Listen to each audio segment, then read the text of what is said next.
सभी भक्तों से प्रार्थना है, बहनों और भाइयों से, कि सत्संग के दौरान अनावश्यक कोई भी भक्त पंडाल से बाहर ना बैठे। केवल सेवादार अपनी सेवा भी करते रहे, सत्संग भी सुनते रहे। सत साहिब।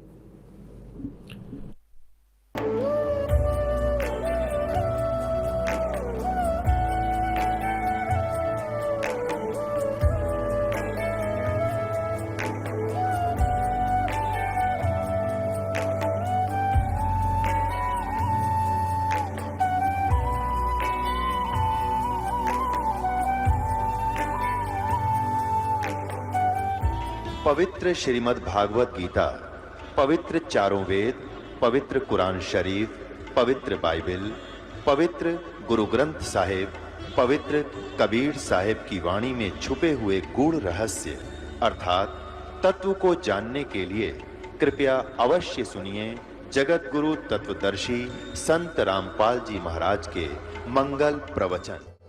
सतगुरुदेव की जय। बंदी छोड़ कबीर परमेश्वर जी की जय। बंदी छोड़ गरीबदास जी महाराज जी की जय। स्वामी रामदेवानंद जी गुरु महाराज जी की जय हो।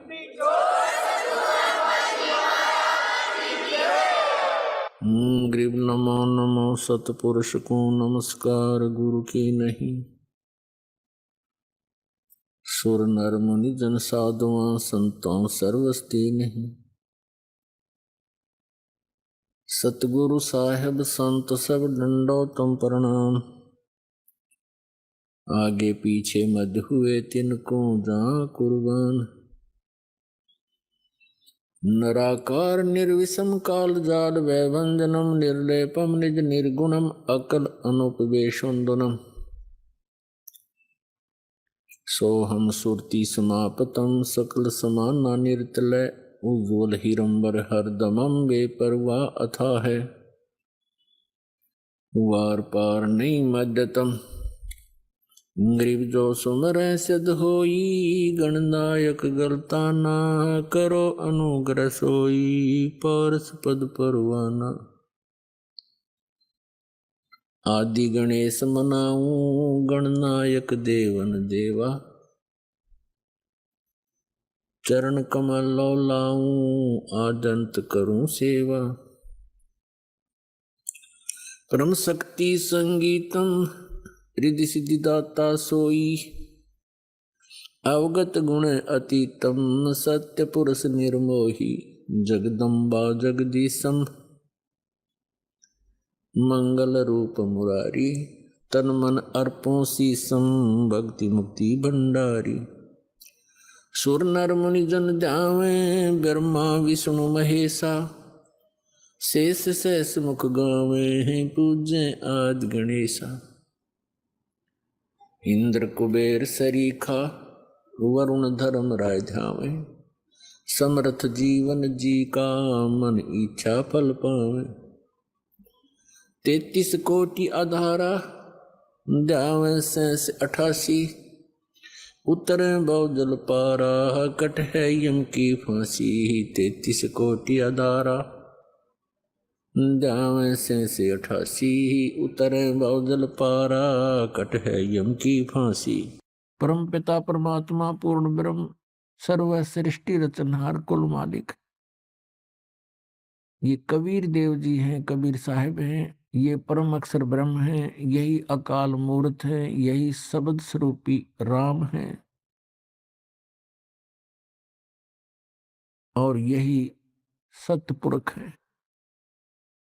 वेदों और गीता में इनको परम अक्षर ब्रह्म कहा है।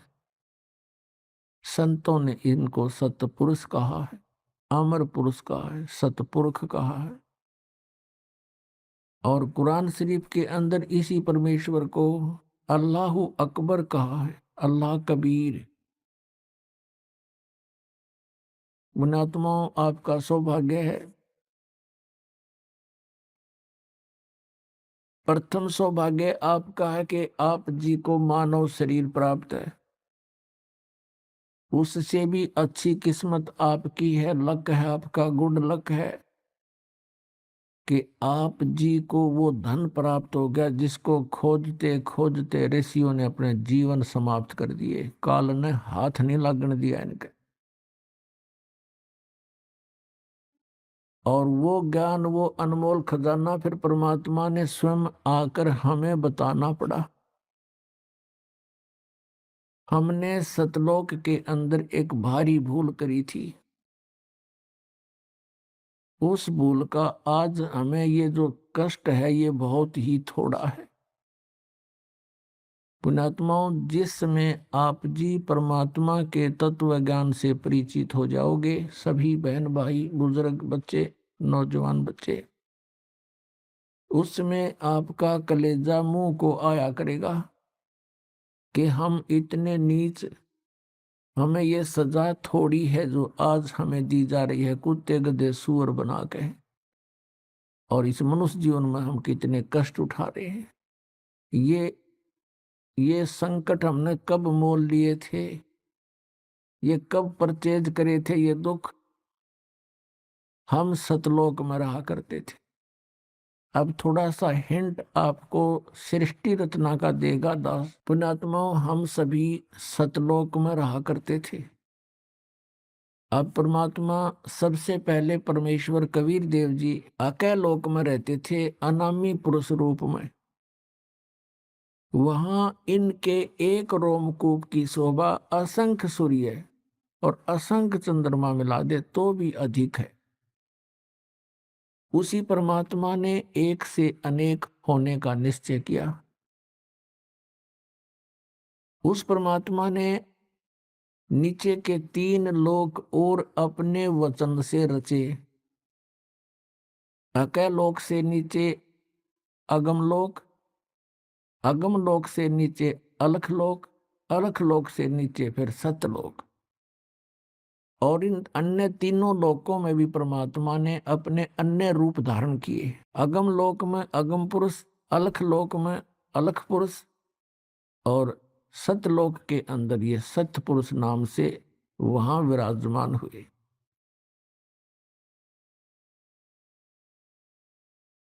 अपने आत्माओं, सतलोक के अंदर आकर परमात्मा ने फिर अन्य और रचनाएं की।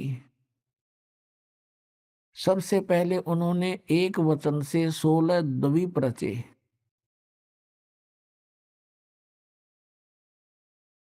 और फिर अपने 16 वचनों से 16 पुत्रों की उत्पत्ति की। उनमें से कौन कौन है? सहजदास, जोगजीत, अचिंत, ये इस प्रकार 16 हैं ये परमात्मा के वहां सतलोक में प्रथम प्रगट जो पुत्र हैं। इन 16 के 16 को अलग अलग द्वीपों में रहने का आदेश दे दिया। ये वहां रहने लगे। फिर अपने पुत्र अचिंत से कहा प्रभु ने, परमेश्वर ने, सत्य पुरुष कबीर देव ने, कि बेटा तू शेष रचना अब तू कर। अब परमात्मा उनको ये दिखाना चाहता था कि जिसका काम उसी को साजे और करे तो मूर्ख बाजे। अचिंत बड़ा तैयार होया कि जी ठीक है, प्रभुता की भूख बनी थोड़ी सी। तो उसी समय उसने अपने वचन शक्ति से एक पुरुष उत्पन्न किया, उसका नाम अक्षर पुरुष रखा। और अक्षर पुरुष से कहा अचिंत ने कि तू मेरा सहयोग दे सृष्टि रचना में। अक्षर पुरुष जाकर के वहां बने मान सरोवर में। एक अलग से मान सरोवर बना हुआ है, वो भी परमात्मा ने अपने वचन से रचा। उस मान सरोवर के अंदर जाकर के स्नान करने लगा, फिर उसके अंदर गोते लगाने लगा, उसमें निंद्रा आगी, सो गया। काफी समय तक वो बाहर नहीं निकला। तब अचिंत ने परमात्मा से कहा, प्रभु ऐसे ऐसे अक्षर पुरुष निंद्रा में सोया पड़ा है, वो बाहर नहीं आ रहा, आगे रचना में कैसे करूं? तब परमात्मा ने कहा, पुत्र तुम कर भी कुछ नहीं सकते और ना ही आगे से ट्राई करना। ये एक उनको ट्रेलर दिखाना था कि तुम्हारे बस का यूं काम है नहीं, कहीं बीच में टांग अड़ान लग जाओ तुम। तब परमात्मा ने उस सरोवर से ही एक जल लिया अपने अंचल इसमें चुल्लू में, और उसमें एक अपने मंत्र से वचन से एक अंडा बना दिया इतना बड़ा। उस अंडे को छोड़ दिया उस सरोवर में। वो गड़गड़ गड़गड़ करता हुआ जब नीचे को गया, अक्सर पुरुष की निंद्रा भंग होगी, और उसने एकदम कोप हो गया, क्रोध हुआ कि मैं किसने जगा दिया। आप कोई गहरी नींद सो रहा हो और उसको कोई जगा दे तो उसको बहुत क्रोध आता है, थोड़ा गुस्सा सा आता है। वो अलग बात है कि सामने खड़ा व्यक्ति उससे अगर तगड़ा है तो गुस्सा शांत हो जाता है, नहीं तो कुछ धमका भी सकता है। और जो ही उसने थोड़ा सा क्रोध से देखा कि किसने मुझे निंद्रा, किसने भंग कर दी मेरी, उसके वो क्रोध तेज उस अंडे में प्रवेश हो गया। अंडा दो भाग हो गया, उसमें से ये सरपुरुष निकला। सरपुरुष जिसको ज्योति निरंजन भी कहते हैं, आगे चल के ये काल कहाया। तब परमात्मा ने कहा कि तुम दोनों बाहर आओ, सरपुरुष और अक्षर पुरुष।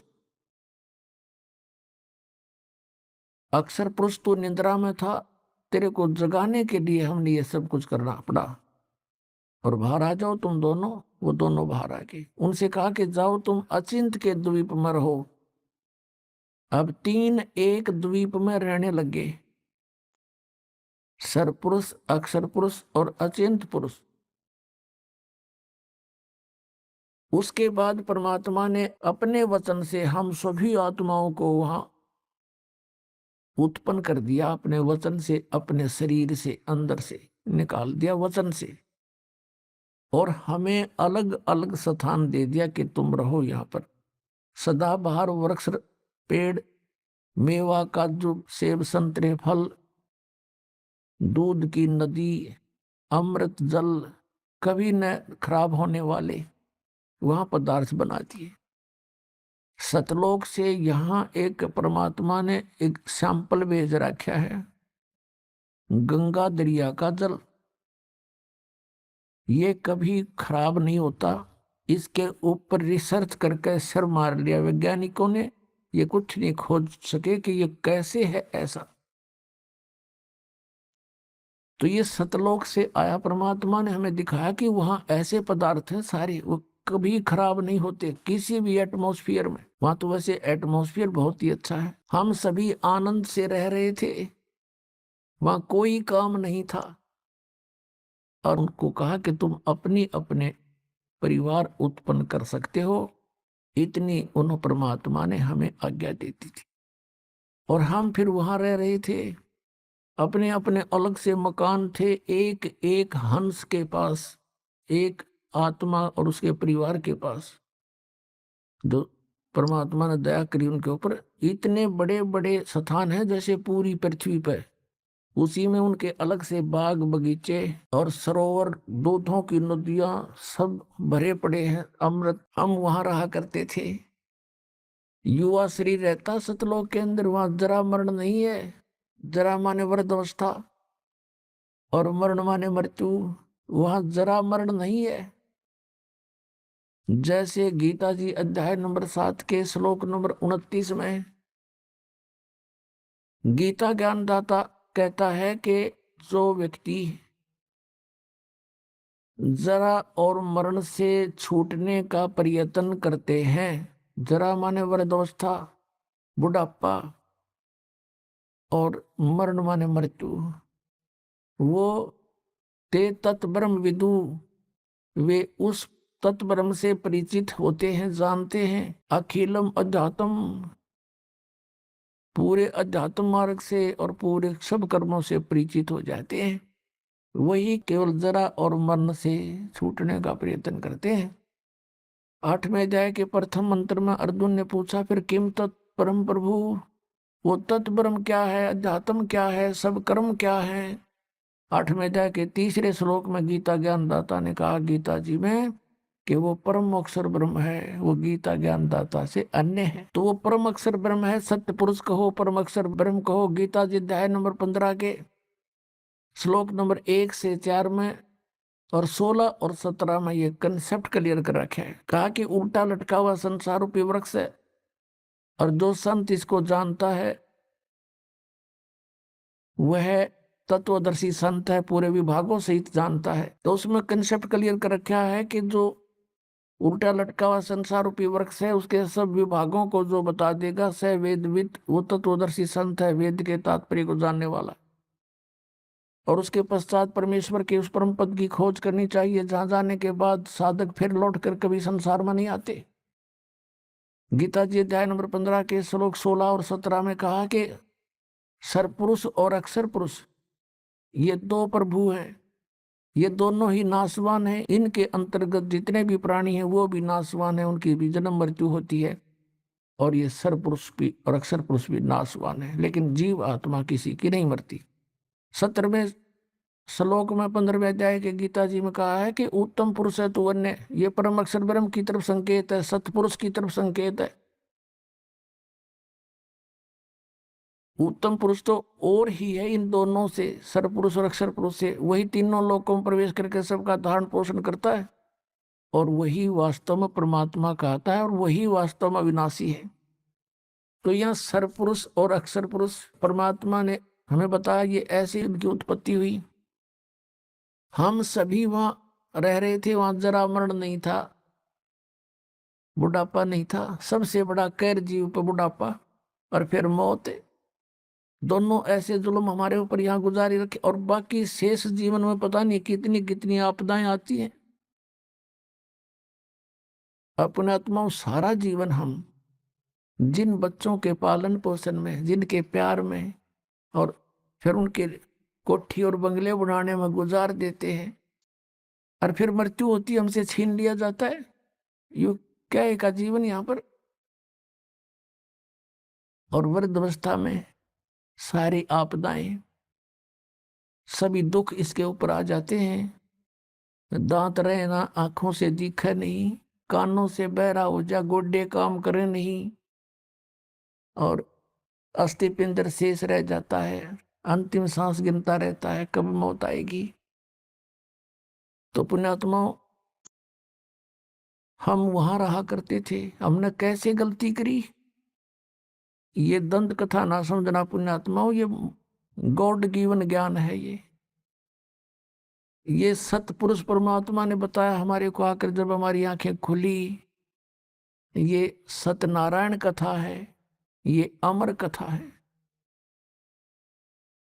अब कुछ दिनों के बाद क्या हुआ, हम ठाठ से रह रहे थे, कोई दुख नहीं, किसी प्रकार का कष्ट नहीं। हमारा शरीर था मनुष्य सदृश था, और उसमें ये स्नायु यानी नाड़ी का जोड़ जुगाड़ नहीं था, 5 तत्वों से बना पुतला नहीं था, एक नूर से बना हुआ था।